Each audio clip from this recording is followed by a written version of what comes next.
அதுதான் வந்து கிரீடி அப்ரோச்ல நம்ம பார்த்த தேர்ட் பிரின்சிபல். ஓகே. இப்போ நெக்ஸ்ட் வந்து நமக்கு எது மேக்ஸிமம் இருக்குன்னு பாருங்க. நெக்ஸ்ட் மேக்ஸிமம் வந்து 6. ஆனா அது வந்து 7 கேஜி 7 கேஜி தான் பொருள் நம்ம கிட்ட இருக்கு. ஆனா நம்மளோட பேக் கெப்பாசிட்டி 6 கேஜி தான் இருக்கு. ஸோ அப்போ நம்ம என்ன பண்ணலாம்? மேக்ஸிமம் ப்ராஃபிட் எது இதுல 6 தான் நமக்கு, கரெக்டா? ஸோ அப்போ நம்ம வந்து 6 ஆஃப் 7 எடுத்துக்கிட்டோம் அப்படின்னா, அதாவது இந்த 7 கிலோல 6 கிலோ மட்டும் நம்ம எடுத்துக்கிட்டோம் அப்படின்னா, நம்ம பேக்ல வைக்க முடியும். கரெக்ட்? அப்போ 6/7 நம்ம அப்படி எடுத்துக்கலாம். ஓகே. இப்போ 7 கிலோல நம்ம 6 கிலோ தான் எடுக்கிறோம். 1 கிலோ நம்ம வச்சிடுறோம். ஏன்னா நம்ம பேக் கெப்பாசிட்டி 0 வந்துடுச்சு. ஓகே. ஸோ இப்போ இதுதான் வந்து இங்க ஃப்ராக்ஷனல் knapsack ப்ராப்ளத்தோட real time example. Okay.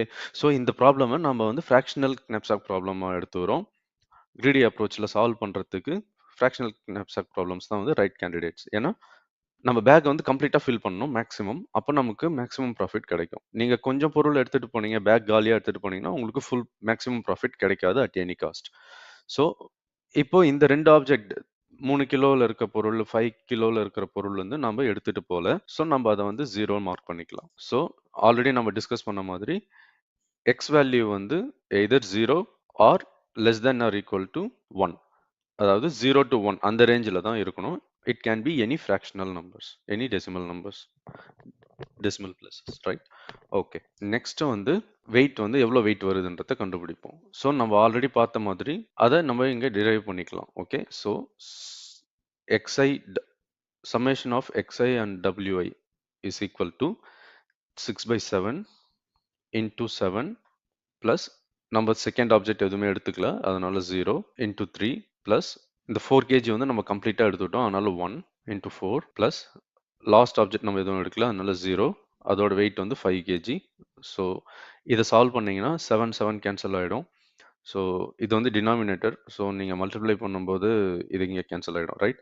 Simple maths only. So இப்போ இங்கே வந்து நமக்கு 6 + 4 வரும் ஈக்குவல் டு 10. ஸோ இப்போ இந்த பேக்கோட வெயிட் வந்து பார்த்தீங்கன்னா நமக்கு 10, ஆன்சர் வந்து 10 வந்துடுச்சு. கொடுத்த கன்ஸ்ட்ரைன்ட் பேக்கோட வெயிட் 10யும் நம்ம வந்து சாட்டிஸ்ஃபை பண்ணிட்டோம். ஸோ நம்ம எடுத்துகிட்டு போகிற பொருளோட வெயிட் இது, அதோட எடுத்துகிட்டு போகிற வெயிட் வந்து 10 வந்துடுச்சு. ஸோ இதுக்கு மேலே நம்ம knapsackல எந்த பொருளையும் வைக்க முடியாது, ஏன்னா மேக்ஸிமம் பேக்கோட சைஸ் வந்து நம்ம ரீச் பண்ணிட்டோம். ஓகே. இப்போ நம்ம ப்ராஃபிட்டை கண்டுபிடிக்கணும். So we have to multiply with profit value xi pi, summation of xi pi. Okay. So 6/7, ஏன்னா நம்ம வந்து ஃபுல்லாக எடுக்கல, 6 கிலோ மட்டும் தான் எடுத்திருக்கோம் 7 கிலோவில். ஸோ அதனால 6/7 into 42, 0 into 12, ஏன்னா இதோட ப்ராஃபிட் நம்ம எடுக்கல. இந்த ஐட்டத்தோட ப்ராஃபிட் வந்து 40, ஸோ 40 அப்படியே வந்துடும். இது வந்து 25 0, ஏன்னா வந்து நம்ம லாஸ்ட் பொருள் வந்து எடுக்கல.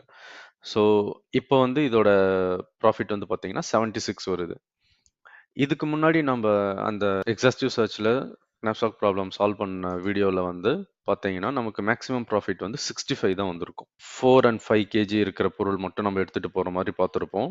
அப்போ வந்து நமக்கு டோட்டல் வெயிட் வந்து 9 தான் வந்திருக்கும். டோட்டல் வேல்யூ வந்து 65 வந்திருக்கும், கரெக்ட்? ஸோ அந்த வீடியோ பார்க்காதவங்க இப்போ ஒரு முறை பாருங்கள், உங்களுக்கு ஈஸியாக புரியும் இன்னும். ஸோ இப்போ இதில் நம்ம சால்வ் பண்ணும்போது மேக்ஸிமம் வந்து நமக்கு 76 ருபீஸ் வந்து ப்ராஃபிட் வருது. ஸோ இதுதான் வந்து கிரீடி அப்ரோச். ஸோ நம்ம பேக்கை வந்து கம்ப்ளீட்டாக இருக்கிற சைஸுக்கு ஏற்ற மாதிரி நம்ம கம்ப்ளீட்டாக ஃபில் பண்ணி எடுத்துகிட்டு போகிறோம். So we are getting maximum profit. Okay. Again greedy அப்ரோச்சில் நம்ம கன்சிடர் பண்ண வேண்டியது 3 points: feasibility, locally optimal and irrevocable.